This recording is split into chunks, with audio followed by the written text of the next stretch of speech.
গৃহপ্রবেশের চক্করে তো আমাদের ভিডিওগুলো আপনারা দেখছেনই না।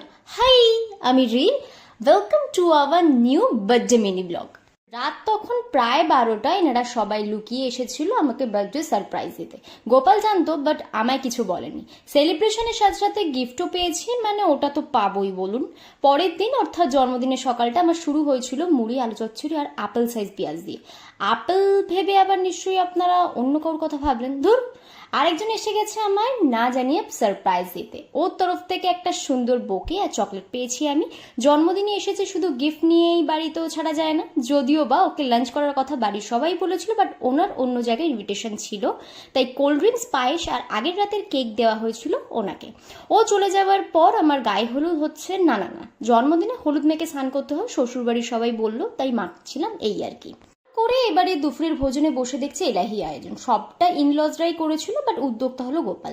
মেনুতে ছিল ঘি ভাত, 3 রকম ভাজা, কৌড়া, মাছের কালিয়া, চিকেন কষা, ভেজ ডাল, চাটনি আর দিদুনের হাতের ইয়াম্মি পায়েস।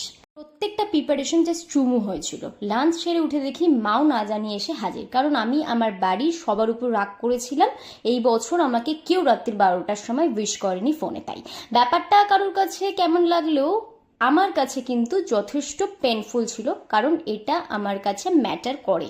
হ্যাঁ, মাও গিফট দিয়েছিল, সেটা পরের একটা ব্লগে আমি শেয়ার করব। দেন কাকা ফোন করে কেষ্টপুর বাড়ি আসতে বলে কেক কাটার জন্য। আমরাও মায়ের দর্শন সেরে পৌঁছে যাই সেখানে। তোমাদের রেড ভেলভেট কেক কার কার পছন্দ? আমার তো দারুণ লাগে।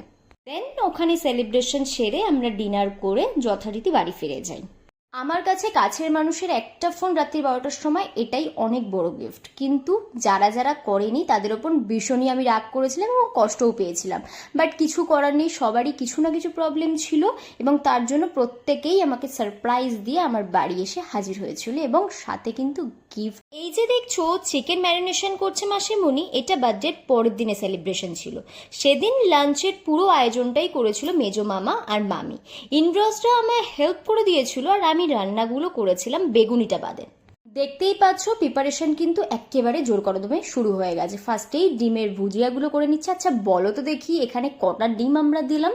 দেন মিক্স ফ্রাইড রাইসটা আমি মিক্স করছিলাম, তারপরে একজনের সাথে দেখা করাচ্ছি। এই দেখো বেগুনি পাখি। দিদুন বেগুনি করতে করতে এরকম একটা শেপ হয়েছিল আর আমি এটার নাম দিয়ে ফেলেছি বেগুনি পাখি। তারপর দুপুরে দিদি আর চিনু এসেছিল লাঞ্চ করতে, সাথে কিন্তু গিফটও এনেছিল। হ্যাঁ, দারুণ সুন্দর নিজের হাতে তৈরি করা একটা কুর্তি। অবশ্যই আমি একটা ভিডিওর মাধ্যমে সেটা শেয়ার করব। পায়েস এবং রান্না ওর জাস্ট অসাম লেগেছে। এবং বাড়ি তোমরা আবার কি ভাবছো? চ্যানেলটাকে সাবস্ক্রাইব না করে থাকলে সাবস্ক্রাইব করো, আর ফেসবুক থেকে হলে ফলো কিন্তু অবশ্যই করে দিও। বাই।